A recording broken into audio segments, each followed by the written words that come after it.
Hi guys, ako nga pala si Jay. Tara, sama kayo sa adventure ko. Ngayong araw nga papunta kami ng Camp Cabanas sa San Felipe, Zambales. Galing kami ng Olongapo kaya ang unang dadaanan namin ay ang bayan ng Subic. Nasusundan naman ng bayan ng Castillejos. Pagkatapos nun ay San Marcelino, diretso lang, tapos San Narciso. At ang pinaka-destination namin ay ang San Felipe.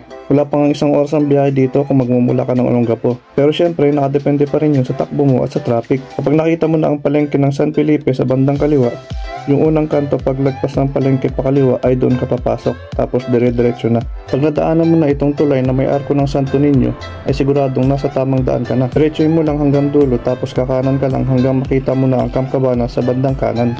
At ito na nga, narating na namin ang Camp Cabanas. Medyo nagalangan pa nga kami dito kasi late na kami sa napag-usapang oras. Sinubukan ko na nga magtawag dito kasi nakabukas naman ng gate. Nagtawag pa ako, may doorbell naman pala, hindi ko lang napansin. Kaya tuloy ako ng konti. Ciao. Opo. Ay, ito may doorbell. Pagpindot ko nga ng doorbell ay agad namang may lumabas. At yun nga ang staff ng resort. Kanina pa pala niya kami hinihintay. Pinapasok na din niya agad kami ng resort. Pagkapark nga namin ng aming mga motor ay lumabas ulit kami ni Kevin para ulitin ang video entrance namin. O diba bongga? Pagpasok mo pa lang dito ay mamamangha ka na agad sa ganda nitong resort. Samahan mo pa ng magandang cabin na pagtutulugan nyo ng pamilya nyo. Tapos meron pang pool na pagliliguan ninyo. Sino ba naman hindi marelax sa ganitong lugar? Kaya tara, itur ko kayo sa mga cabin nila. Meron na silang dito 3 cabin. Ang tawag nga nila dito ay Cabana 1, 2, and 3.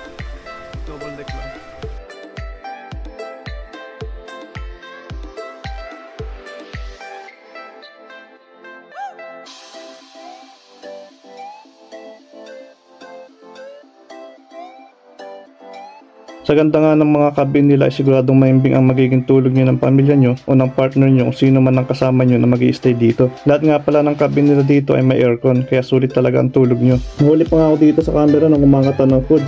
Ano ba naman yan, videographer? Huwag mo na ipakita ang katakawan ko. Ipakita mo na lang yung ganda ng mga cabin pati yung mga CR nila na may bidet at hot and cold shower. Tapos meron pa silang tambayan dito sa taas, ewan ko ba kung anong tawag dito. Sinabi na nung staff kanina, nakalimutan ko pa. Basta yun. Pagkatapos nga namin maglipot dito sa resort ay nag-base na kami. Tapos pupunta naman kami ng dagat. Yung dagat nga pala dito guys ay 2 to 4 minutes ang lakad. Nasa tapat lang naman ng resort yung daan tapos diretso lang siya. Kasama nga pala namin dito yung pinsan ko na si Ira. Sayang lang hindi ko kasama yung jowa ko. Di bale, marami pa naman tayong pupuntahan, sama ka na lang sa susunod. Tinignan lang namin dito yung view ng dagat, hindi rin naman kami nagtagal. At nagtambay lang kami saglit. Buti na lang ay nawala na yung ulan. Bago kasi kami pumunta dito ay umulan pa, kaya hindi kami agad nakabiyahe gawa na nakalimutan ko yung kapote ko. Si Kevin lang kasi yung nakapagdala ng kapote. Kaya naman niya kaming iwan kasi gusto niya sabay-sabay kaming umalis. Pagtapos nga naming tumambay dito sa dagat ay bumalik na kami ng resort. Tapos naligo na din kami agad. Grabe, di ko na alam kung kailan ako huling nakaligo ng pool. Sa sobrang busy sa buhay, ngayon lang ulit ako nakapag-relax. Ang swerte pa namin dito kasi solo pa namin yung pool. Walang ibang tao kundi kami lang, kaya mayroon kaming peace of mind. Ano ba? Makakasisit pa nga dito ng walang abala. Kaya guys, kung gusto nyo rin mag-relax ng kayo lang ng mga mahal nyo sa buhay, ay saktong-sakto sa inyo tong Camp Cabanas. Kaya ano pang hinihintay nyo? Magpabook na rin kayo at nang makarelax din kayo. Huwag puro trabaho, gala-gala din aba. Enjoy nyo din ang buhay nyo, huwag masyadong seryoso. Nang gumabi na nga ay ganito na ang itsura dito. Ang ganda guys, feeling ko talaga akin yung resort eh. Talaga? Hindi sana pina-billboard mo. Tapos yung pinsan ko, ayun, di pa rin nagsawa sa pool. Kaya pumasok na kami sa loob at nag-ML na lang kami ni Kevin. Lakas din kasi ng internet nila dito. Nag-ML kami ni Kevin hanggang antokin.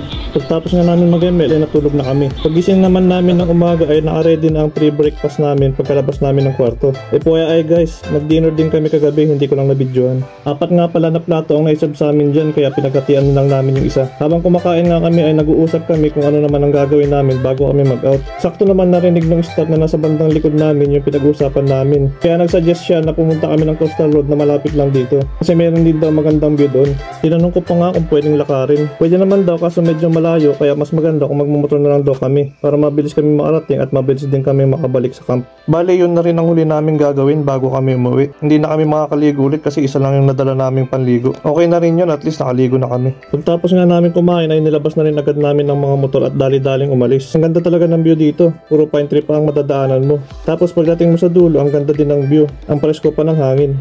Wala talaga akong masabi sa ganda ng view dito. Pwede ka rin mag-practice ng motor dito kung hindi ka pa marunong. Huwag mo na itatanong sa gilid dahil siguradong wasak ang minamanayo mo sa taas ng pagbabagsakan mo. Dito na rin kami nagpalipas ng oras hanggang bumalik sa camp at mag-ready umalis. Nagpalipad nga pala ulit kami ng drone para makita nyo kung gaano kaganda sa lugar na to. At masasabi ko naman sa sarili ko na talagang one of the best experience ang makapunta dito sa lugar na to. Siguradong babalik pa din kami dito next time. Maya-maya lang ay bumalik na kami ng camp at aalis na. Medyo dumidilim na naman kasi baka abutan kami ng ulan sa daan. Mahirap na. At yun na nga, nakapag-impake na kami at nakaready na para umalis. Nagpapasalamat nga pala ako sa may-ari ng Camp Cabanas. Hindi lang namin siya na-meet. Pati na rin sa mga napakabait at masikasong staff ng Camp Cabanas. Sana hindi pa po ito ang huli.